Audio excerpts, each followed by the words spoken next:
जी, तो नाज़रीन, जानिसार ड्रामे में अब तक हमने देखा कि नौशरवान कशमाला से बात करता है और वो उससे कहता है कि उसने उसके लिए गाड़ी तैयार करवा दी और उसका सामान भी रखवा दिया। अब उसे यहाँ मज़ीद रुकने की कोई ज़रूरत नहीं है और वो वापस जा सकती है।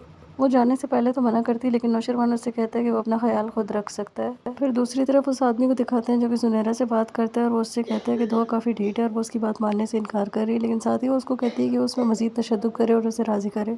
फिर फ़िज़ा को दिखाते हैं जो कि फ़राज़ से बात करती है और उससे कहती है कि वो तलाक के बारे में सोच भी कैसे सकता है, जो कुछ भी हुआ इसमें सब में फ़िज़ा का क्या कसूर है, लेकिन वो उसकी कोई बात नहीं सुनता और वो उससे कहता है कि वो अपनी मर्ज़ी से फ़ैसला लेगा। फिर रूमी को दिखाते हैं जो कि दुआ के पास आती है और उसके ज़ख्मों के ऊपर मरहम लगाती है।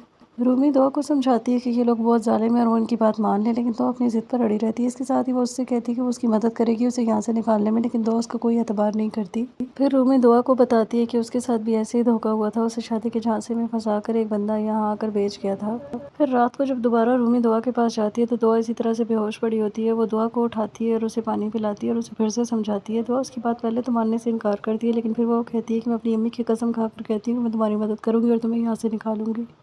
इसके बाद वो ज़ुनैरा के पास जाती है और आकर उसे बताती है कि दुआ उनकी बात मानने के लिए तैयार है। तो वो फ़ौरन से दुआ के पास आती है और वो काफ़ी खुश होती है और वो दुआ से कहती है कि अब तुम्हें कोई तकलीफ़ नहीं होगी अगर तुम मेरी सारी बातें मानो। फिर फ़िज़ा की सास को दिखाते हैं जो कि उससे उसकी जॉब के बारे में पूछती है कि वो शादी से पहले जॉब करती थी, जिसके बाद वो उसे कहती है कि वो पहले करती थी लेकिन अब उसने सोचा है वो रिज़ाइन कर देगी, लेकिन वो उससे कहती है कि रिज़ाइन मत करो और तुम्हें जॉब दोबारा से जॉइन करनी चाहिए। फिर फ़राज़ की बहन जाती है फ़राज़ के पास और वो उससे कहती है कि अगर फ़िज़ा जॉब नहीं करना चाहती तो आप लोगों को उसे फ़ोर्स नहीं करना चाहिए, लेकिन वो उसकी कोई बात नहीं मानता और उल्टा उसे डांट देता है कि वो छोटी और इन सब मामलात से दूर रहे। फिर दूसरी तरफ दुआ को दिखाते हैं जो जिसे बाकी लड़कियों के साथ तैयार किया जाता है और वो उनको ज़ुनैरा उनको किसी क्लब में भेजना चाह रही होती है, किसी पार्टी में। वहीं पे रूमी दुआ को समझाती है कि वो किसी किस्म का तमाशा मत करे और जैसा जैसा वो कहती है वैसा करती जाए, मौका मिलते ही वो उसे यहाँ से निकाल लेगी। फिर उसी क्लब में नौशरवान भी आता है, उसे उसका कोई दोस्त और बिजनेस पार्टनर उसे इन्वाइट करता है। वहाँ पे वो पहले तो वहाँ जाने से मना करता है, लेकिन फिर वो थोड़ी देर के लिए वहाँ पे रुक जाता है। फिर नौशरवान उन लड़कियों के पीछे अचानक से दुआ को देख लेता है और दुआ वहाँ से जाने की तैयारी में होती है और वो वहाँ से बाहर निकल आती है, जिसके बाद वो आदमी फिर से दुआ के पीछे आता है और दुआ उससे कहती है कि अंदर सिगरेट और शराब का धुआं है जिसकी वजह से उसे